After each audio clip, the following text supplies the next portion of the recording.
Oke, Assalamualaikum warahmatullahi wabarakatuh. Hari ini kita akan meneruskan pembelajaran kita. Walaupun dalam PKP, kita akan teruskan juga proses pembelajaran dan pengajaran. Oke, hari ini kita akan belajar secara di atas talian.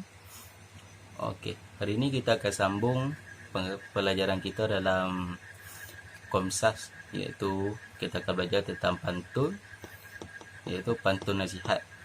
Pantun nasihat ini adalah salah satu cabang daripada cabang pantun, iaitu fungsi pantun direka untuk semua lah, iaitu jenis pantun nasihat, teguran, jenaka dan lain-lain.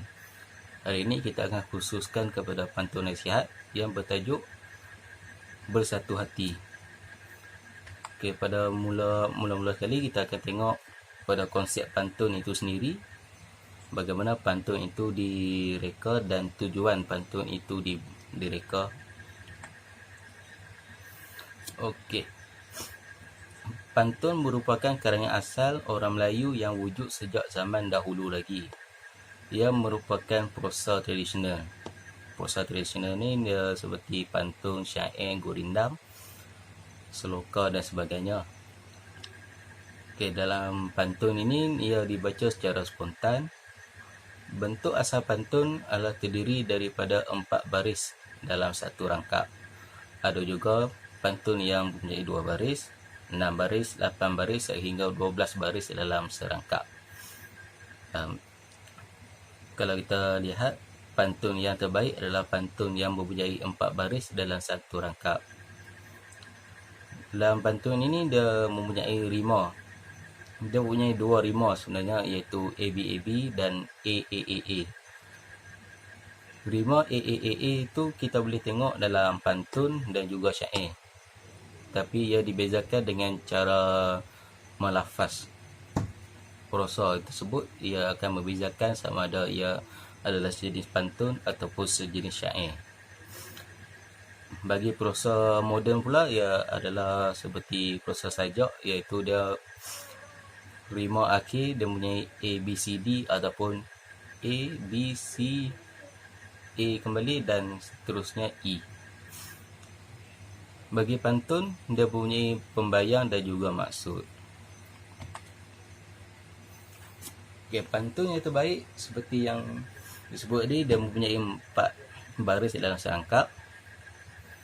Pantun terbaik juga terdiri daripada 8 hingga 12 suku kata dalam satu baris. Pantun ini merupakan satu wahana bagi masyarakat Melayu yang berdukung tugas sebagai pemelihara bahasa dan kemampuan alur fikiran masyarakat Melayu. Kita boleh tengoklah cara pantun tersebut direka, kita boleh nampak pemikiran masyarakat Melayu, bagaimana ia mencipta baris-baris dalam rangkap pantun itu sendiri, sama ada dalam pembayang ataupun maksud. Pantun juga melatih seseorang untuk berfikir dahulu tentang makna sebelum mengujarkannya. Okay, bagi pembayang adalah 2 baris awal yang selalunya berkait dengan unsur alam. Pembayang juga memperlihatkan budaya masyarakat penukur pantun itu sendiri. Fungsi pembayang sebagai pelengkap rima untuk memudahkan maksud pantun itu difahami. Di mana pelengkap rima tersebut kita boleh tengoklah rima ABAB, di mana pembayang AB dan maksudnya juga rima AB pada akhirnya.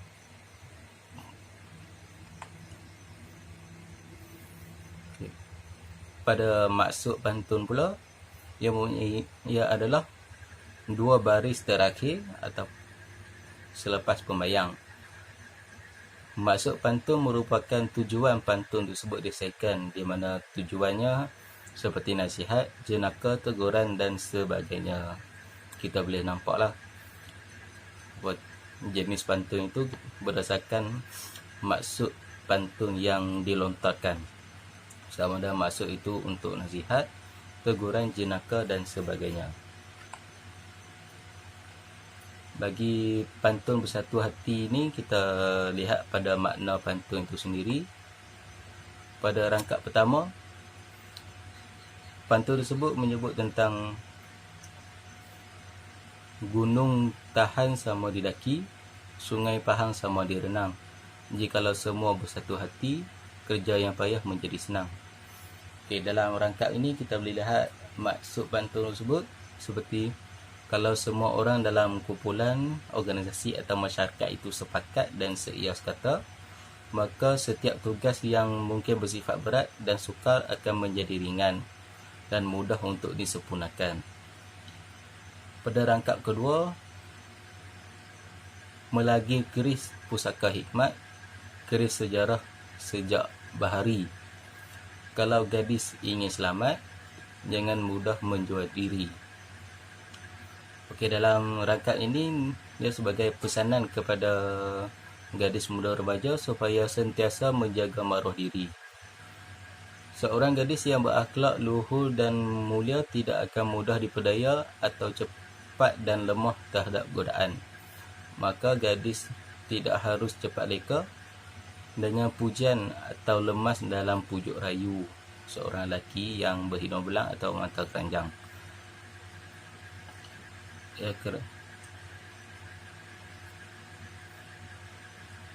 Pada rangkap ketiga pula, menanam bunga di dalam pasu, bunga melati, bunga pandat. Jangan ikut hawa nafsu, kelak nanti binasa badan. Pada rangkap ini ia sebuah pesanan tentang bahaya menurut kehendak atau hasutan hawa nafsu yang boleh menjerumuskan seseorang ke arah kebinasaan. Hawa nafsu tersebut merujuk kepada keinginan yang tidak terkawal dan menjurus kepada tabiat membazir. Demi memenuhi tuntutan hawa nafsu ini, seseorang itu mungkin terdedah kepada perbuatan yang mengundang padah kepada diri mereka itu sendiri. Pada rangkap keempat pula kita boleh lihat pantun menyebut sebagai nyium muda dibuat pengat, mari dimakan bulan puasa. Wahai pemuda, hendaklah ingat, kerana mulut badan binasa.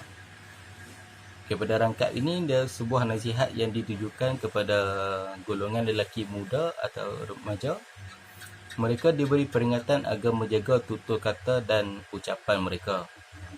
Percakapan atau pendapat yang dilontarkan boleh jadi disalahertikan atau sama sekali tidak disenangi oleh orang lain yang mengundang perbalahan yang amat dahsyat. Pada rangkap kelima, orang berkelah di Tanjung Ru sambil memanggang si ikan sepat.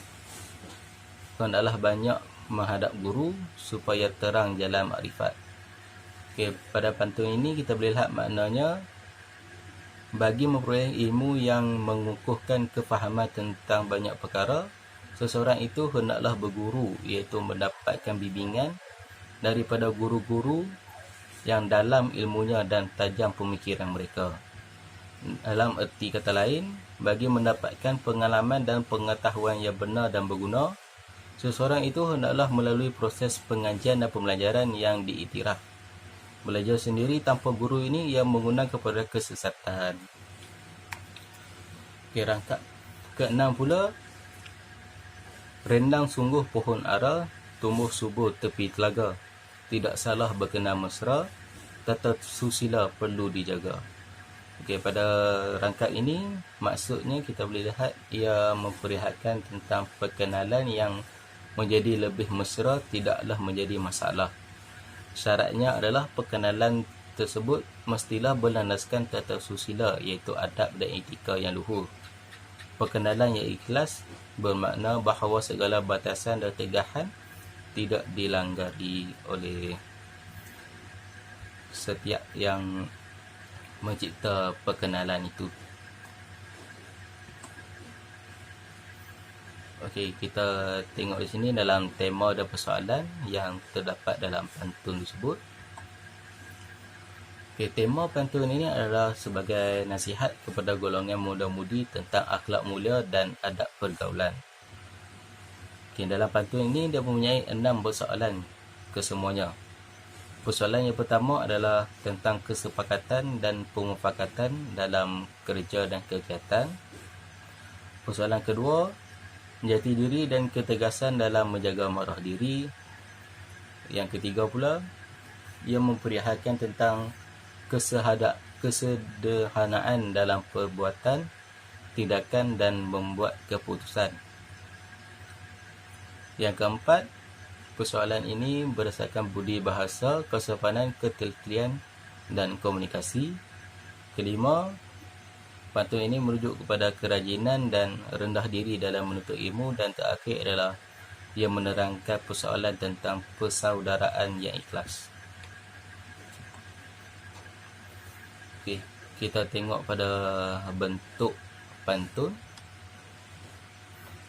Okey, pantun bersatu hati ni kita boleh lihat ia berbentuk terikat. Ia mempunyai 6 rangkap kesemuanya. Setiap rangkap ia mempunyai 4 baris.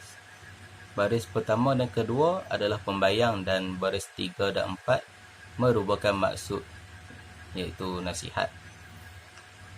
Jumlah perkataan antara 4 hingga 5 patah perkataan dalam setiap rangkap. Iaitu kita boleh tengok dalam rangkap ketiga yang mempunyai 4 perkataan, iaitu jangan ikut hawa nafsu. Dan contoh 5 perkataan dalam rangkap 1 kita boleh lihat, kerja yang payah menjadi senang. Daripada suku kata pula, dalam pantun ini dia mempunyai suku kata 8 hingga 11 dalam satu baris. Iaitu jangan ikut hawa nafsu yang mempunyai 4 suku kata. Dan contoh 11 suku kata pula kita boleh tengok dalam rangkap 1. Contohnya, jikalau semua bersatu hati. Okey, gaya bahasa. Kita boleh tengok gaya bahasa yang digunakan dalam pembentukan pantun ini. Pantun bersatu hati ini dia mempunyai 5 gaya bahasa yang digunakan dalam pantun tersebut. Okay, gaya bahasa pertama adalah gaya asonansi, iaitu pengulangan vokal U. Contoh kita dapat lihat dalam baris nyiur muda dibuat pengat. Kita boleh lihat pengulangan vokal U dalam baris tersebut, iaitu vokal U yang terdapat dalam perkataan nyiur, perkataan muda dan perkataan dibuat. Okay, gaya bahasa aliterasi kita dapat lihat dalam baris sungai Pahang sama direnang, iaitu aliterasi ini dia merupakan pengulangan konsonan. Dalam pantun ini dia menggunakan pengulangan konsonan G. Kita dapat lihat pengulangan G itu dalam perkataan sungai, Pahang dan perkataan direnang. Gaya ketiga adalah gaya peribahasa. Kita dapat lihatlah dalam rangkap tersebut mempunyai satu peribahasa Melayu tradisional, iaitu kerana mulut badan binasa. Gaya keempat, gaya repetasi, iaitu gaya pengulangan. Kita dapat lihat dalam baris bunga melati bunga pandan, iaitu dia menggunakan pengulangan perkataan bunga, iaitu bunga melati dan bunga pandan. Pada unsur alam pula kita boleh tengok yang menggunakan pencipta pantun ini menggunakan unsur alam seperti nyiu muda, iaitu buah nyiu yang masih muda ataupun buah kelapa. Okey, nilai murni kita boleh lihat nilai murni yang diterapkan dalam pantun ini. Nilai pertama adalah nilai bekerjasama. Sesuatu kerja yang suka pastinya akan menjadi lebih mudah apabila wujudnya semangat kerjasama dalam masyarakat. Okay, contoh kerjasama yang ditunjukkan dalam pantun ini kita dapat lihat dalam contoh, jikalau semua bersatu hati, kerja yang payah menjadi senang. Okay, contoh ini terdapat dalam maksud rangkap pantun itu sendiri, iaitu tujuan utama pantun tersebut ditulis ataupun direka. Okay, nilai kedua adalah nilai kebijaksanaan. Seseorang itu perlu bijaksana menjaga diri agar tidak terjebak dalam perkara yang tidak elok. Okay, contohnya kita dapat lihat dalam maksud rangkap, jangan ikut hawa nafsu, kelak nanti binasa badan. Okay, nilai ketiga adalah nilai berbudi pekerti. Budi pekerti ini adalah setiap insan hendaklah bergaul mesra dengan tertib dan menjaga tutur kata agar tidak merana disebabkan ketelanjuran kata-kata mereka. Okey, contoh nilai murni ini kita dapat lihat dalam keratan rangkap. Tidak salah bergaul mesra, tata susila perlu dijaga.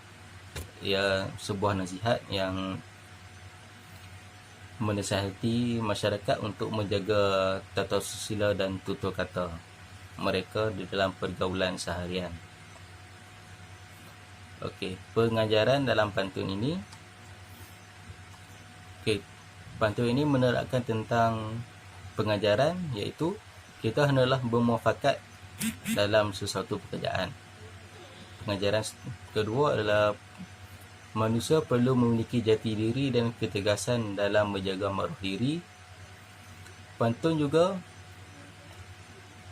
mengajar kita untuk bersifat sederhana dan mengamal kesederhanaan dalam perbuatan, tindakan dan membuat keputusan. Pantun ini juga mengajarkan masyarakat untuk berbudi bahasa sopan dan teliti dalam komunikasi yang dilakukan dalam seharian dalam pergaulan mereka.